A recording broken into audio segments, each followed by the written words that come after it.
Glória a Deus. Eu queria saber se você aí na sua casa está feliz ainda. Quero saber se você aí na sua casa, você ainda está com fome de Jesus. Eu não sei você, mas se o culto terminasse hoje, ou melhor agora, eu já teria totalmente satisfeito com aquilo que Deus derramou sobre mim, derramou sobre você. Mas eu queria que você ficasse ligado. Eu vou liberar uma palavra aqui muito rápida, muito sucinta para o teu coração, vou ser bem direto. Amém? Então eu quero que você fique ligado. Se você já compartilhou, continua mandando para a galera, porque nós entendemos que o reino do Senhor, ele precisa ser, compartilhado para as outras pessoas. Nós entendemos que o reino do Senhor, ele precisa ser alcançado para outras pessoas, não por nós, porque nada é sobre nós, é tudo pelo Senhor. Então, eu estava até comentando com o Jonas, e eu disse: Jonas, o que é que eu vou pregar? Comentei com o Davidson também, o que é que eu vou pregar? Porque o texto que eu parei para ministrar hoje, Letícia leu. Aí eu disse: e agora, o que é que eu vou fazer? É aquilo que eu preparei para ministrar hoje. Letícia trouxe uma palavra extraordinária, falando sobre o apóstolo Paulo. E aí eu comecei justamente a pensar em algo para poder ministrar. E aí justamente eu pensei assim: meu Deus, o que é que eu vou fazer depois de uma palavra extraordinária dessa que Letícia trouxe? Mas aí o Espírito Santo, ele me conduziu para trazer uma palavra para você. E eu vou ler justamente lá em Atos, capítulo 9, versículo do 1 ao 6. Eu só vou esperar dar o tempo mesmo de colocar justamente aí na tela, para eu começar a ler. Quero ganhar tempo com você. Já são 9h13 aqui no meu. Vamos lá, pessoal. Atos 9, versículo 1.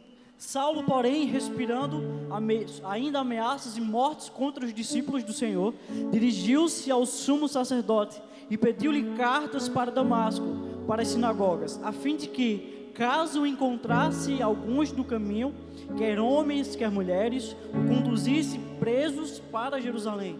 Mas, seguindo ele em viagem e aproximando-se de Damasco, subitamente o cercou um resplendor de luz do céu. E, caindo por terra, ouviu uma voz que lhe dizia: Saulo, Saulo, por que me persegues? E perguntou Saulo: quem és tu, Senhor? Respondeu o Senhor: eu sou Jesus, a quem tu persegues. Mas levanta-te e entra na cidade, e lá será dito o que eu irei te cumprir e fazer em tua vida. Aleluia. Eu acho incrível porque Paulo, apesar de tudo, ele ser um grande defensor da lei, ser uma pessoa extremamente sábia da lei, ele conhecia a lei de cor e salteado, desde o primeiro até a última lei. Ele era um cara que realmente conhecia toda a escritura do Senhor, mas diferente de nós que conhecemos a revelação, Paulo, ele apenas vivia da letra. Como foi falado aqui hoje, Paulo, ele era um cara que ele tinha uma conduta extremamente correta perante os homens, perante a lei, mas infelizmente ele não conhecia o Jesus verdadeiro. E foi preciso que o Senhor Jesus precisasse aparecer para ele em visão. E como aqui foi falado, apareceu uma luz, a glória de Deus foi sobre a vida de Paulo, ao ponto que ele teve que cair no chão, que ele não conseguiu se segurar diante da glória de Deus. E ele viu Deus, e à sua direita ele viu Jesus. E ele pergunta: quem és tu, Senhor? Percebe que Paulo, ele já conhecia Deus, ele já conhecia o Deus daquele que ele lia. Ele pergunta: quem és tu, Senhor? Mas é interessante que ele conhecia o Deus que ele lia, mas ele não conhecia verdadeiramente o Senhor Jesus, o Deus revelado em nós. Como foi falado, o Verbo se fez carne e habitou entre nós. Ele não conhecia esse Senhor. E aí o Senhor Jesus falou: vai até a cidade de Damasco, que lá eu irei ter contigo. Você percebe que Paulo, quando ele foi alcançado por Jesus, de maneira, imediata, quando ele foi alcançado por Jesus, rapidamente ele começou a cumprir o chamado do Senhor na sua vida. Ele passou de verdade a ser um verdadeiro discípulo do Senhor. E aí eu paro para me perguntar: quem dera eu, quem dera você, quem dera nós cristãos, assim que nós entendêssemos o nosso chamado no Senhor, passamos de fato a querer cumprir o ídolo do Senhor Jesus. Nós entendemos, a gente falou muito esses dias, a gente primeiro recebe o vinde de Jesus, nós aceitamos o Senhor Jesus como o único e suficiente Salvador, depois nós aprendemos a caminhar com o Senhor, nós permanecemos nele, amadurecemos na fé, para depois entender qual é o ide do Senhor.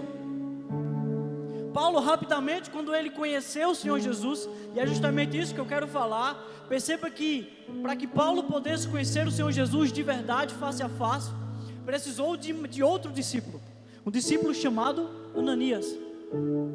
É engraçado que primeiro Deus falou com Saulo, antes de ser Paulo.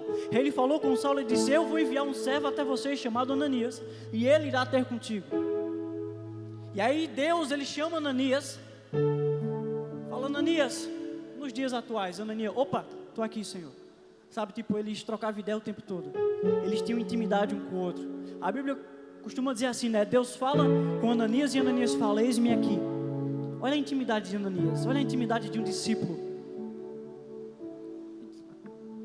E aí Deus fala: Ananias, eu preciso que você vá até a cidade de Damasco, numa rua chamada Direita, vá até na casa do homem chamado Judas, e lá você terá um encontro com um homem chamado Saulo, e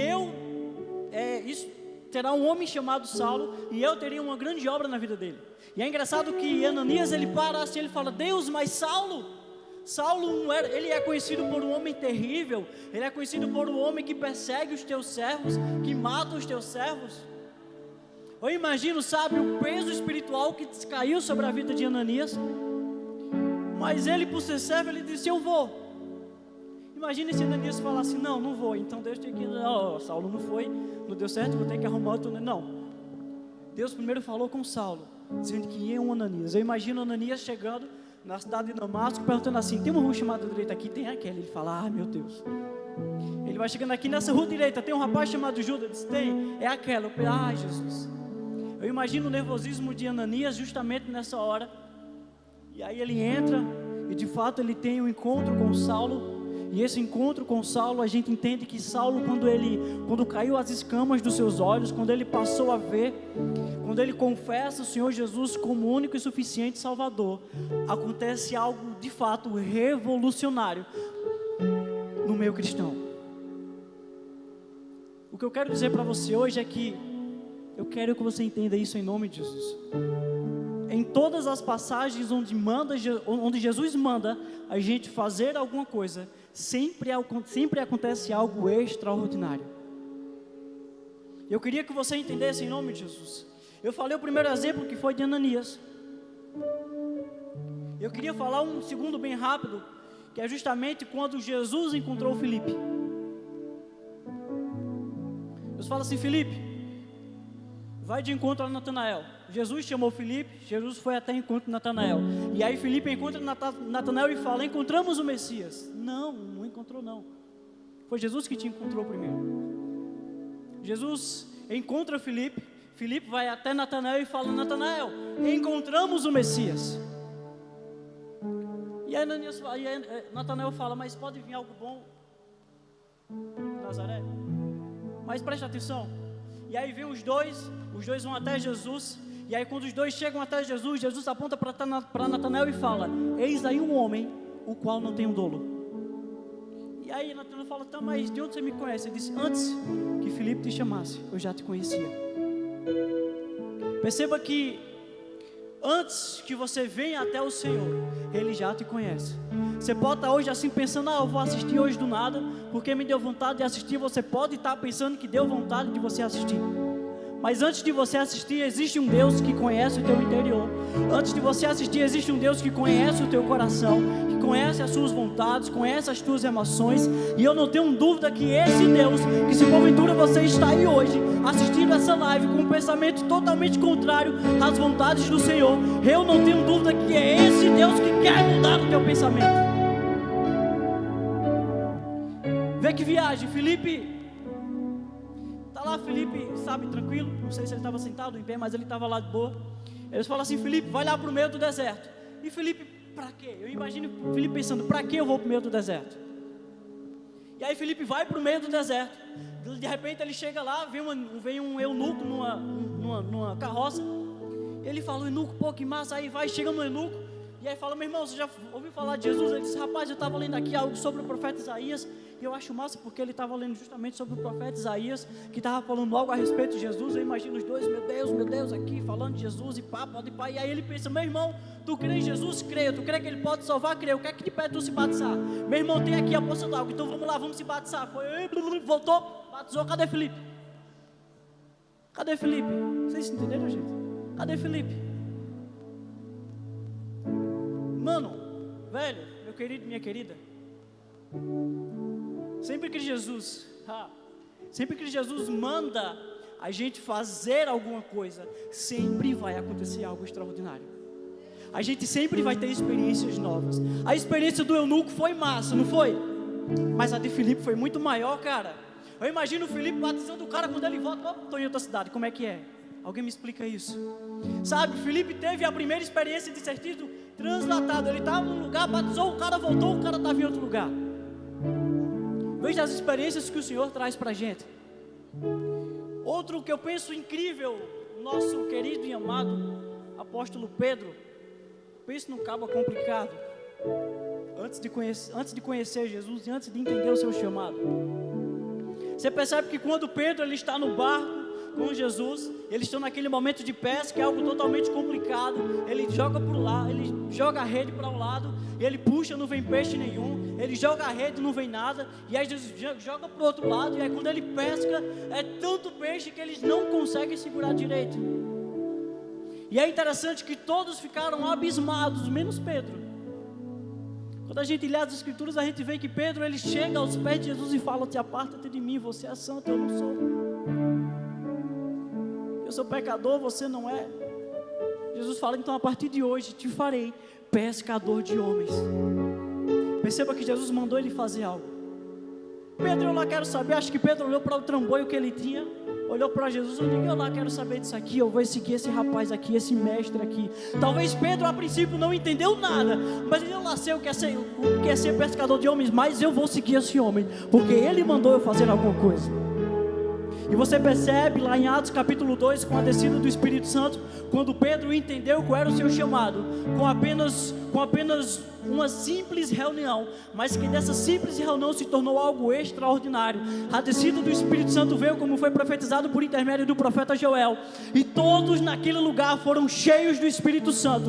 E percebe que aqueles que estavam dentro do templo, a presença de Deus foi tão gloriosa naquele lugar, que as pessoas que estavam do lado de fora foram atraídas para dentro. Sabe por quê? Porque ele entendeu o que era ser pescador de homens. Ei, eu e você fomos chamados para ser agentes do Evangelho, levar essa palavra, apregoar a todo aquele que não conhece Jesus e anunciar as boas novas de Jesus. Mais de 3.000 almas se converteram ao Senhor. Eu fico imaginando, sabe, quando a gente lê o sermão de Pedro. É notório, é claro que Pedro ele não preparou aquela ministração. Deus te chamou hoje para você ser pescador de homens. Você pode hoje não estar em mais o que é ser pescador de homens. É justamente isso que Pedro fez, é justamente isso que hoje nós como igreja fazemos. Levar o Evangelho de Jesus. Eu falo isso tanto, independente se está de noite, se está de dia, se está chovendo, se está fazendo sol, se está nevando, que é impossível por aqui, mas está fazendo frio ou calor. Se tem pessoas apontando para você, dizendo: para com isso é feio, isso é vergonhoso, para de pagar mico. Mas isso é o Evangelho, a gente é caluniado, a gente é difamado. Os cristãos pagaram um alto preço para que eu e você hoje estivéssemos aqui, fazendo culto, entre aspas, de maneira livre. Se tem uma pessoa apontando para você, ameaçando você, eu queria que você entendesse isso em nome de Jesus. Vamos lá, para finalizar, eu acho massa demais, justamente a passagem sobre o Gadareno. Se Miquel estivesse assistindo, eu ia abusar com ele agora. Se Beline estivesse no eu vou abusar com eles, mas não estão. Enfim, piadas internas, né, meus lindos? O Gadareno eu acho incrível, porque você percebe que obedecer ao Senhor não significa você ser um mestre em teologia. Não significa que você obedecer ao Senhor Jesus, não significa que você precisa ser formado em teologia. Também não quero dizer que você não precisa estudar as Escrituras, muito pelo contrário. Você precisa falar de alguém que você conhece. Você precisa meditar na palavra do Senhor. Você precisa estudar a palavra do Senhor. Você precisa conhecer o Senhor Jesus. Mas o gadareno, eu acho... Tomara que não tenha corona. Aleluia. O ar me deixa sem voz. Jesus, quando ele chega na cidade, ele recebe a notícia de que existe um homem que ele está endemoniado. E esse homem, as pessoas amarram ele se solta, amarram com corrente, ele se solta. Quem passa perto dele, ele acaba agredindo. E as pessoas prendem, ele se solta. E é um homem que fica se embolando no chão, enfim. E aí quando Jesus chega, é engraçado que os demônios, sabe, a autoridade de Jesus é incrível. A autoridade de Jesus é surreal. Perceba que essa autoridade que está sobre Jesus está sobre você também. Se você confessou o Senhor Jesus como único e suficiente Salvador, essa autoridade também está sobre você. E aí Jesus chega na cidade, e aí os demônios vêm meio que rogando. Imagina os demônios chegando de infinito assim: Jesus, não expulsa da gente aqui não, não tira a gente daqui não, não bota a gente para fora não. Se possível, lança a gente sobre os porcos. E é isso que Jesus faz. Jesus liberta esse homem da maldição, joga sobre os porcos, e os porcos caem sobre o abismo. E vê que viagem. É engraçado que os donos dos porcos, as pessoas da cidade, ficam sabendo que esse homem que porventura estava completamente louco e endemoniado, estava sentado, vestido e de pleno juízo. Aí, diferente dos outros discípulos, esse gadareno, ele pediu para seguir Jesus, sabe? Diferente dos outros, que Jesus chega para um e fala assim: Mateus, você vem e me segue, você vem e me segue, você vem e me segue, aí você vem e me segue. Esse gadareno pediu para seguir Jesus. O que é que Jesus diz? Não. Vai até a tua cidade, até a tua família, e fala quão grandes coisas te fez o Senhor. E aí quando eu li isso, eu fiquei pensando, eu disse: meu Deus, qual foi o discipulado que esse homem teve? Qual foi a célula que ele frequentou? Qual foi o curso de teologia que ele fez? Qual escola dominical ele foi? Qual escola de servos ele foi? Ele só teve um encontro verdadeiro com Jesus. Ele conheceu o Senhor Jesus face a face. Ele viu Deus encarnado. Ele viu o Verbo, encarnado.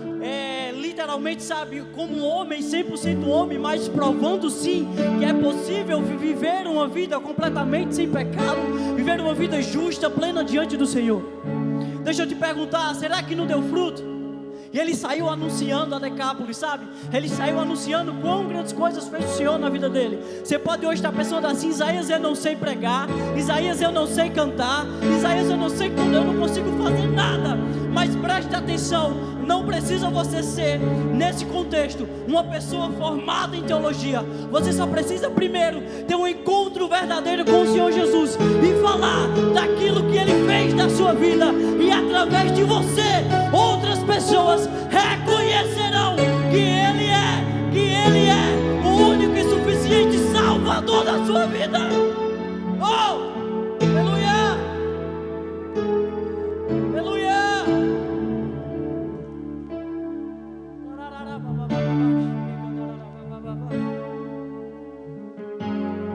Oh Jesus, coloque em nós, Jesus, coloque em nós o desejo de querer te servir ainda mais.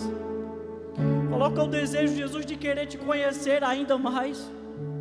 Coloca o desejo em nossos corações de querer ser discípulos, de querer ser parecidos contigo. Como Paulo fala: sede meus imitadores, assim como eu fui de Cristo. E tipo Saulo, que era um grande perseguidor e assassinava os cristãos, se tornou praticamente o maior cristão que nós já vimos, que literalmente se doou 100% à obra de Deus.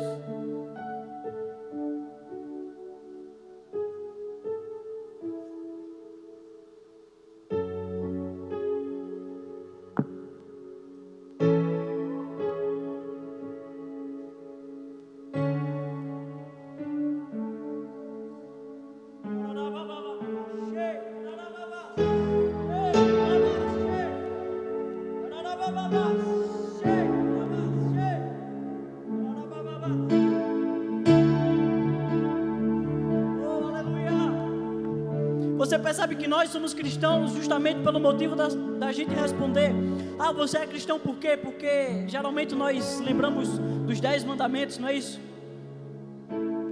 Quando a gente fala 10, qual a palavra que vem na nossa mente? Ou melhor, quando a gente fala mandamentos, qual é o número que vem na nossa mente?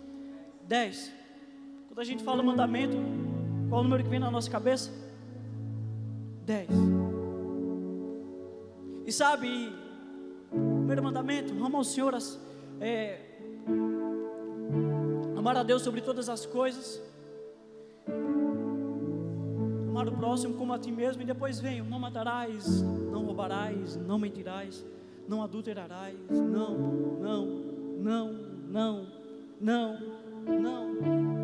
E aí quando pergunta a você: mas você é cristão por quê? Eu sou um cristão porque eu não faço isso. Eu sou um cristão porque não faço aquilo. Mas você se esforça para fazer o quê? Não, eu me esforço para continuar não fazendo isso. Infelizmente a gente acaba ficando um pouco engessado. E infelizmente da gente não fazer nada, acaba que muitas vezes nós somos cristãos que não faz nada. Entenda em nome de Jesus, eu não estou falando para você largar tudo isso e começar a viver uma vida de libertinagem. Mas presta atenção, que Jesus, Ele não só cumpriu toda a lei, mas Ele acrescentou algo extraordinário, que é o ide e faça alguma coisa. Não é da gente ficar parado e pensando: não, eu não sou cristão porque eu não faço isso, eu sou cristão porque eu não faço aquilo. Muito pelo contrário, nós precisamos entender que nós renunciamos às nossas vontades e passamos a viver a vontade do Senhor, a viver os princípios do Senhor, e entender que nós temos algo a fazer, que se chama: ide e pregai o Evangelho a toda criatura, ide e fazei discípulos de todas as nações, batizando em nome do Pai, do Filho e do Espírito Santo. Você foi chamado para uma grande obra. Eu fui chamado para uma grande obra. Nós fomos chamados para uma grande obra do Senhor. Eu quero orar por você. Eu queria orar por você. Sabe, você está aí, você está pensando: Deus, eu não consigo pensar em algo para poder te servir. Às vezes eu pensei por muito tempo que eu não tinha um dom para poder servir na casa do Senhor. Por muito tempo eu pensei assim, sabe, mas eu já levei pessoas à igreja, algumas pessoas já até se converteram, eu tenho filhos na fé, mas aí o Espírito Santo começou a falar comigo: tá, mas de quantas pessoas você cuidou? De quantas pessoas você não só levou ao altar, mas você sabe, você consolidou, você apacentou, você cuidou, você colocou para perto. Eu dizia muito: pode dar o sangue nas canelas, e Deus não vai deixar de ter o seu louvor. Mas aí o Espírito Santo começou a dizer: tá, mas onde é que estão as vidas? Eu quero falar isso em nome de Jesus ao teu coração. Como esse gadareno, ele foi alcançado pelo Senhor Jesus. Ele era uma pessoa que praticamente não conhecia nada sobre Jesus, mas quando ele conheceu e teve uma experiência extraordinária com Jesus, ele entendeu o que ele devia fazer. Vai e fala quão grandes coisas te fez o Senhor. Isaías, mas eu não sei pregar. Fala quão grandes coisas te fez o Senhor. Isaías, mas eu não sei cantar. Fala quão grandes coisas te fez o Senhor. Eu não tenho dúvida que você tem motivos para agradecer. Eu não tenho dúvida que você tem motivos para ser grato ao Senhor. Então, em nome de Jesus, desperte no seu coração, porque eu tenho certeza que Ele tem um chamado extraordinário para você. Ore, busque no seu secreto. Para onde você for, leve o seu secreto com você. Leia, medite, seja apaixonado por Jesus. Aleluia. Meu Deus, em nome de Jesus, eu te apresento vidas nesse momento. Eu te apresento vidas que estão em casa. Eu te apresento vidas que estão no trabalho. Eu te apresento vidas, Pai, a equipe que está aqui. Eu te apresento, Jesus, a equipe de pastores, a equipe da multimídia, a todos os ministérios, departamentos dessa igreja, Jesus. Ó Deus, eu te peço, Pai, eu clamo a Ti, Espírito Santo, que o Senhor venha de maneira tal sobre nossas vidas. De maneira tal sobre nossas vidas, que se depender de nós que se depender de nós possamos viver como peregrinos, Pai, largar tudo que a gente tem e viver exclusivamente para Ti, Jesus, cumprir o Teu ID, fazer a Tua vontade, pregar o Teu Evangelho, curar enfermos, curar coxos, curar cegos, Deus, se possível, ressuscitar mortos, porque nós cremos sim, Pai, que o Teu Evangelho é uma boa notícia. E essa notícia, ela precisa ser espalhada, ela precisa ser evangelizada. Em nome de Jesus, nos dá estratégia em nossos corações, em nossas mentes, para que através de nós, não sobre nós, mas o Senhor em nós e através de nós, possamos alcançar vidas para o Teu Evangelho, Jesus. Coloca em nós o desejo de querer Te servir, o desejo de querer ser discípulos obedientes a Ti, Jesus, sendo submissos a Ti, totalmente a Ti, Jesus. Nada é sobre nós, tudo é sobre Ti. Tudo é sobre Ti. A glória é Tua, Jesus. A glória é de Deus. A glória é de Deus. A glória é de Deus. A glória é